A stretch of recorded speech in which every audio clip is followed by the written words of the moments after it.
Hello students, আমি Nitish sir জ্ঞানজ্যোতি coaching সেন্টারের পক্ষ থেকে তোমাদের প্রত্যেককে জানাই আরও একবার স্বাগত। তো স্টুডেন্টস, আজকে আমি তোমাদের সঙ্গে আলোচনা করব এনইপি 4 ইয়ার আন্ডার গ্র্যাজুয়েট প্রোগ্রামের অধীনস্থ যে সমস্ত ছাত্রছাত্রীরা নর্থ বেঙ্গল ইউনিভার্সিটি আন্ডারের বিভিন্ন কলেজগুলোতে হিস্ট্রি মেজর নিয়ে পড়াশোনা করছো, তাদের জন্য আজকে মেজর 7 পেপারটি নিয়ে আলোচনা করব, মনশব্দারি প্রথা কী।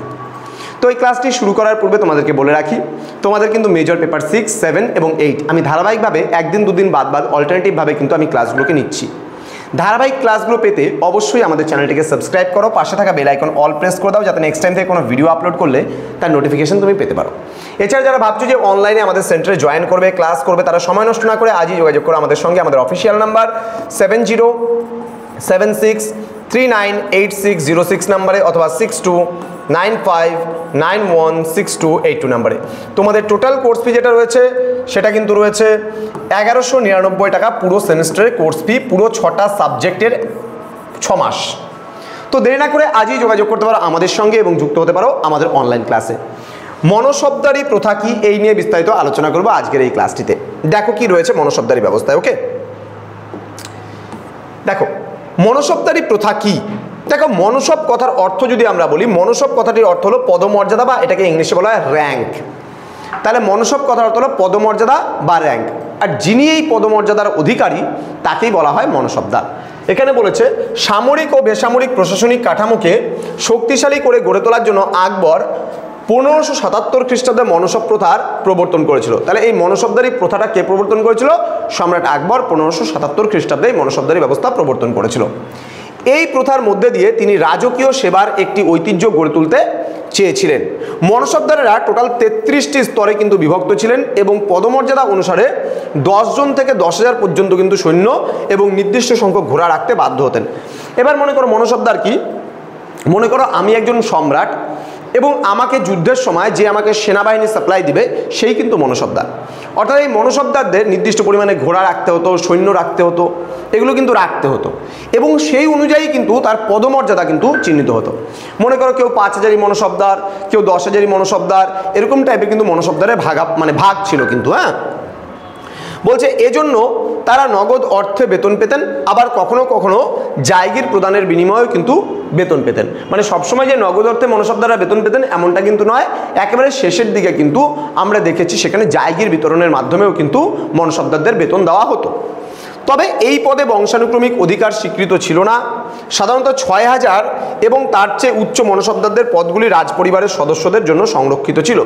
এবার মনে করো যদি কারো অধীনে 6,000 সৈন্য থাকতো, তাহলে সে কিন্তু কি হতো, সেই মনসবদারটা অবশ্যই রাজপরিবারের রাজার কোনো নিকট কিন্তু আত্মীয় স্বজনদের মধ্যে থেকেই সে কিন্তু নির্বাচিত হতেন, বা কাছের কোনো ব্যক্তি কিন্তু নির্বাচিত হতেন।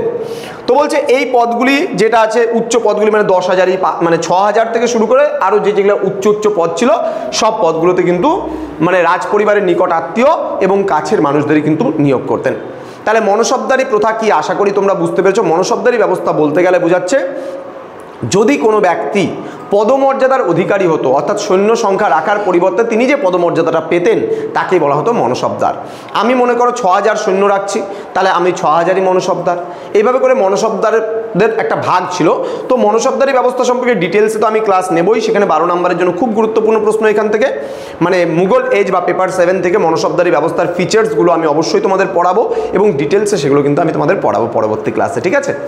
নেক্সট কি রয়েছে দেখি আমরা। মনসবদারদের কিছু ফিচার্স বা বৈশিষ্ট্য, জাস্ট আমি খালি পয়েন্টসগুলো বলবো, যেহেতু এটা 3 নম্বরের প্রশ্ন সেহেতু আমি খুব একটা ডিটেলসে আজকের ক্লাসে যাব না, কারণ এরপরে আমি অবশ্যই মনসবদার ব্যবস্থার সম্পর্কে একটা ফিচার্সের উপরে আমি একটা ডিটেলস ক্লাস নেব, সেখানে ডিটেলসে তোমাদের বুঝিয়ে দেবো। ওকে, প্রথমত আমি ছোট ছোট প্রশ্নগুলোকে নিয়ে আলোচনা করছি তোমাদের সঙ্গে। 3, 6 যে প্রশ্নগুলো রয়েছে সেগুলো আমি ধারাবাহিকভাবে ক্লাসগুলো নিচ্ছি, কিন্তু পরবর্তীতে আমি কিন্তু অবশ্যই বড় প্রশ্নগুলো নিয়েও তোমাদের সঙ্গে আলোচনা করব।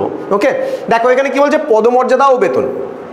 মনসবদারি প্রথার বৈশিষ্ট্যগুলো পদমর্যাদা। এবার কিন্তু যতজন মনসবদার ছিল সবার কিন্তু নির্দিষ্ট হারে বেতন ছিল না, সবার আলাদা আলাদা বেতন ছিল। অর্থাৎ সাপোজ মনে করো আজকে মনে করো একটা বাড়িতে 2 জন কর্মচারী কাজ করছে, মনে করো রাজমিস্ত্রি এবং রাজমিস্ত্রি লেবার কাজ করছে। এবার দুজনকে তো আমি সমান বেতন দেব না। কেন দেব না? দুজনকে আমি সমান হাজিরা দেবো না। রাজমিস্ত্রির বেতন 550 টাকা আর লেবারের বেতন সেখানে 350 টাকা, তাহলে সেইভাবেই আমি তাদের বেতন দেবো। কারণ কি, রাজমিস্ত্রি কাজটা সেইভাবে করছে আর হচ্ছে লেবার কাজটা সেভাবে করছে, তাহলে তার বুদ্ধিমত্তার পরিচয় রাজমিস্ত্রি দিচ্ছে, তাহলে তার কর্ম অনুযায়ী আমি তাকে বেতনটা দিচ্ছি। ঠিক একইভাবে মনসবদাররা যে যেই পরিমাণে সৈন্য রাখতো সে সেই পরিমাণে পদমর্যাদা এবং বেতন কিন্তু ভোগ করত। নেক্সট পয়েন্ট হচ্ছে সওয়ার ও জাট। এটা আমরা মনসবদার পদের সঙ্গে যুক্ত। আমরা দেখি যে কে কত সংখ্যক ঘোড়ার সংখ্যা রাখতো, এই অনুযায়ী কিন্তু সৈন্য সংখ্যা এবং ঘোড়ার সংখ্যা অনুযায়ী কিন্তু এই জাট এবং সওয়ারটা কিন্তু নির্বাচিত হতো বা নির্ধারিত হতো। দেন নিয়োগ ও পদোন্নতি। এবার মনসবদারদের যে নিয়োগ করা এবং তার পদোন্নতি বা প্রমোশন, এগুলো সম্পূর্ণই কিন্তু সম্রাটের ইচ্ছা এবং অনিচ্ছার উপর নির্ভরশীল ছিল। দায়িত্ব এবং এই মানে পদমর্যাদা অনুযায়ী মনসবদারদের কিন্তু নির্দিষ্ট কিছু দায়িত্ব পালন করতে হতো। যেমন যুদ্ধের সময় সম্রাটকে সেনা প্রদান করা, সম্রাটের অন্যান্য কাজকর্মগুলো দেখাশোনা করা, এই তদারকি করা, এগুলো কিন্তু করতে হতো এই মনসবদারদের, যার জন্য দায়িত্বও কিন্তু মনসবদারদের ছিল। এছাড়া এই অনুযায়ী কিন্তু রাজস্ব বরাদ্দ করা হতো। রাজস্ব মানে ট্যাক্স, ঠিক আছে, যেই পরিমাণে যে রাজস্ব মানে সৈন্য রাখবে সেই পরিমাণে তাকে কিন্তু রাজস্বটাও নির্ধারিত হবে। তো একদম সংক্ষিপ্ত ক্লাস আজকে, খালি মনসবদারি প্রথা কি এই নিয়ে আলোচনা করলাম।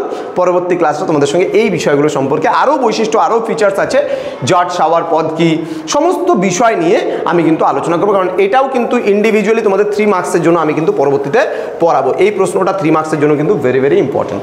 তো স্টুডেন্টস, সময় আর নষ্ট করবো না, আজকের ক্লাসটা এতটুকুই থাকছে।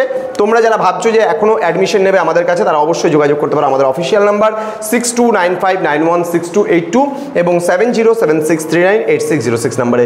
তোমাদের উজ্জ্বল ভবিষ্যৎ গড়ে তুলবো আমরা, এটাই কিন্তু আমাদের প্রতিশ্রুতি। যারা এখনও চ্যানেলটিকে সাবস্ক্রাইব করোনি, সাবস্ক্রাইব করে পাশে থাকা বেল আইকন অল প্রেস করো এবং বন্ধুদের সঙ্গে ক্লাসগুলো কিন্তু অবশ্যই শেয়ার করবে। দেখা হচ্ছে খুব তাড়াতাড়ি আরও একটা নতুন ভিডিও নিয়ে তোমাদের সঙ্গে। তোমরা প্রত্যেকে ভালো থেকো, সুস্থ থেকো। Thank you so much, thanks for watching after all, thank you.